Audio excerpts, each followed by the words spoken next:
Brought to you by Biz Analyst by Khata Book.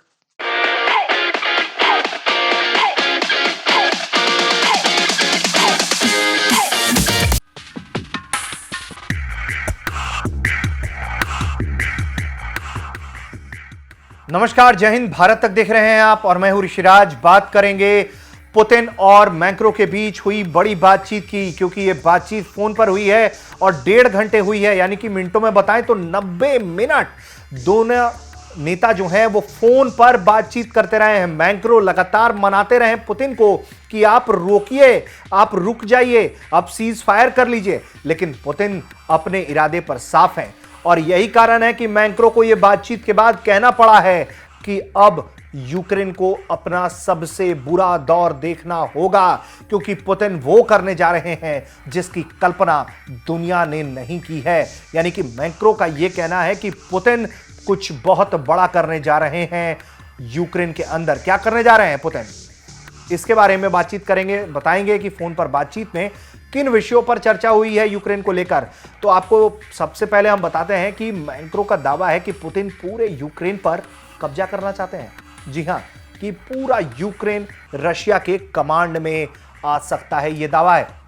वैसे technically अगर देखा जाए तो पुतिन ने अपने इरादे पहले ही स्पष्ट कर दिए थे कि वो पूरे यूक्रेन को जो है उसका विसैन्यीकरण करेंगे, यानी कि डिमिलिटराइज कर देंगे। और जो सत्ता परिवर्तन है वो भी पुतिन की चाहत है और वो दिखने लगी है बीते 2-3 दिनों में। लेकिन जो यूक्रेन के राष्ट्रपति हैं ज़ेलेंस्की, वो लगातार कोशिश कर रहे हैं कि पुतिन से बातचीत हो जाए। वो कह रहे हैं कि भाई मैं फ्री हूं, मैं आज़ाद हूं, मैं बात कर सकता हूं आपसे, आप मुझसे बात करिए, टाइम निकालिए। लेकिन पुतिन अपना इरादा स्पष्ट कर चुके हैं कि जितना ज़्यादा देर रशिया की मांगों को मानने में यूक्रेन करेगा, तबाही उतनी ज़्यादा होगी और मांग और बढ़ती चली जाएगी। क्या चीज़ और बातचीत हुई है जरा बताते हैं कि ये जो 90 मिनट की बातचीत हुई है कि अगर उसमें मैक्रो कहते हैं कि पुतिन ने कहा है कि अगर यूक्रेन रूस की शर्तों को स्वीकार नहीं करता है तो उसका आक्रामक रुख जारी रखने के लिए रूस दृढ़ संकल्पित है। रूस का उद्देश्य पूरे यूक्रेन पर नियंत्रण करना है। रूसी समाचार एजेंसी की ओर से भी ये जानकारी सामने आई है कि मैक्रो और राष्ट्रपति जो इमैनुअल मैक्रो हैं और पुतिन, उनके बीच 90 मिनट तक इस पूरे मामले में माथापच्ची होती रही। दोनों नेता अपनी बात कहते रहे। मैक्रो जो है वो पुतिन को मनाते रहे कि वो रुक जाएं, यहीं पर वो कम से कम सैनिक रोके।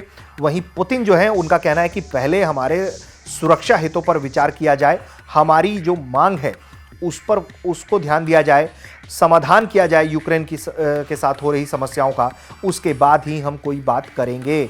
और इस दौरान जो है आपको हम बता दें कि रूस लगातार अपनी मांग पर अड़ा हुआ है, यानी कि यूक्रेन को बख्शने के मांग पर वो अड़ा हुआ है कि हम बख्श तो देंगे उसको, लेकिन उसके लिए आपको हमारी शर्तें पूरी करनी होंगी, विसैन्यीकरण करना पड़ेगा, क्रीमिया को मान्यता देना पड़ेगा कि वो रूस का हिस्सा है, और इसके साथ साथ सुरक्षा गारंटी, यानी कि वो नाटो का सदस्य नहीं बनेगा, वो इनक्लाइन रहेगा रशिया की तरफ, ना कि वेस्ट और अमेरिका की तरफ।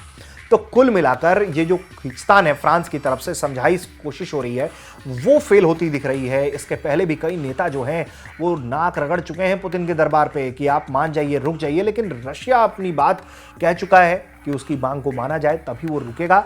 और यही कारण है कि लगातार एडवांस करती जा रही है रशियन मिलिट्री, और अब बहुत ही कम वक्त में कीव की तरफ भी रशियन मिलिट्री जो है वो कूच कर जाएगी, क्योंकि एक यूक्रेन का जो एक बड़ा हिस्सा है वो अब धीरे धीरे पुतिन के पंजे में समा गया है। इस मामले में अमेरिका भी जो है वो लगातार कोशिश कर रहा है कि रशिया बातचीत करे, और उसका कहना है अमेरिका का कि हम बातचीत करने को तैयार है रशिया के साथ, लेकिन हमारी एक शर्त है, शर्त यह है कि यूक्रेन से सेना पीछे ले। अमेरिका ये कह रहा है रशिया से। अब ऐसे में पुतिन क्या अमेरिका की मांग को अब मानने के मूड में भी है? और सबसे बड़ा सवाल है कि जब दिक्कत यूक्रेन और रूस के बीच में है तो फिर अमेरिका इसमें क्यों कूद रहा है? सैनिक भेज नहीं सकता, और इस तरीके से वो माहौल बनाने पर अड़ा हुआ है। इस मामले में जो भी बड़े अपडेट होंगे वो भी हम आपको बताएंगे, दिखाएंगे। देखते रहिए भारत तक।